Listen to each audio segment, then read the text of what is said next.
Kamas wong ganteng Kajalo ojo Selai katresna Pancene Tresno kuwi ake pacoba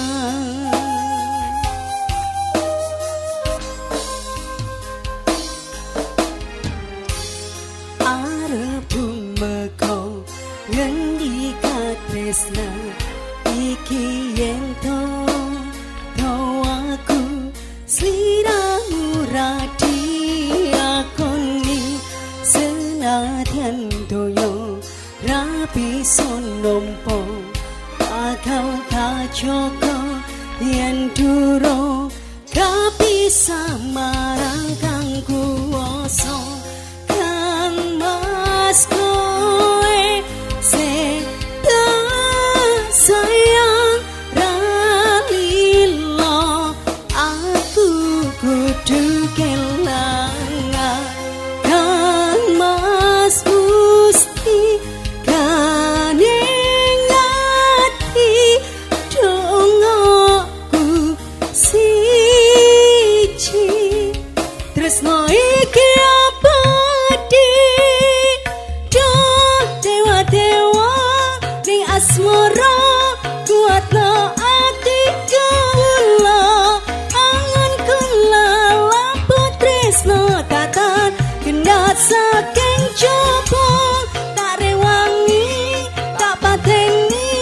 lahire tresno kang suci kasunyatan yen to aku sliramu isih nyawiji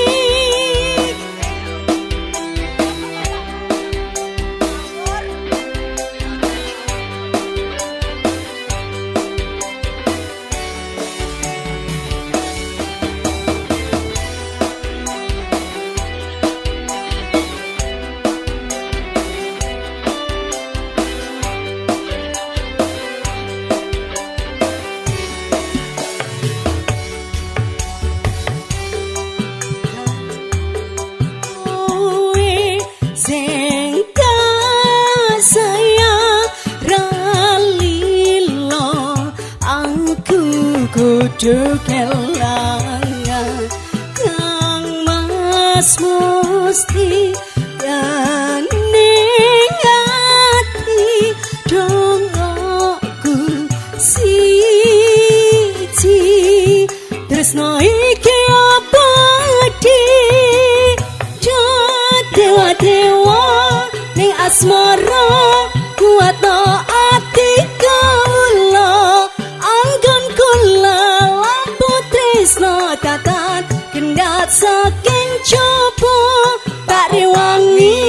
tak pateni lahire tresno kang suci kasunyatan yen to ku sliramu isih nyawiji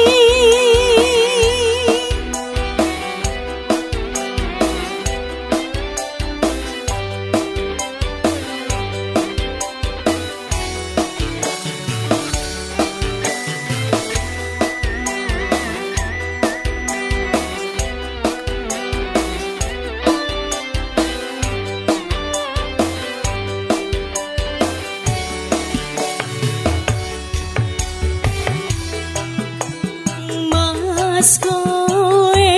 sing kasayang ralilo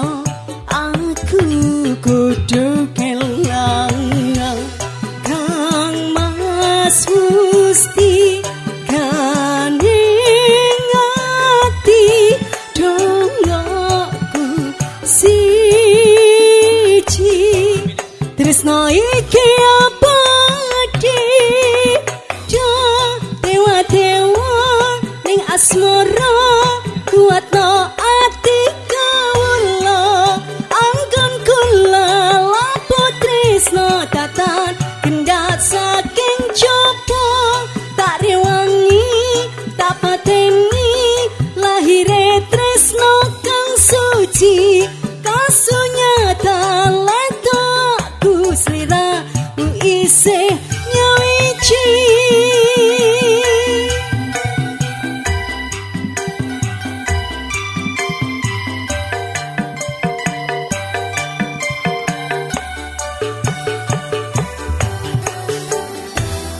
persembahan bersama Gandes Ayu.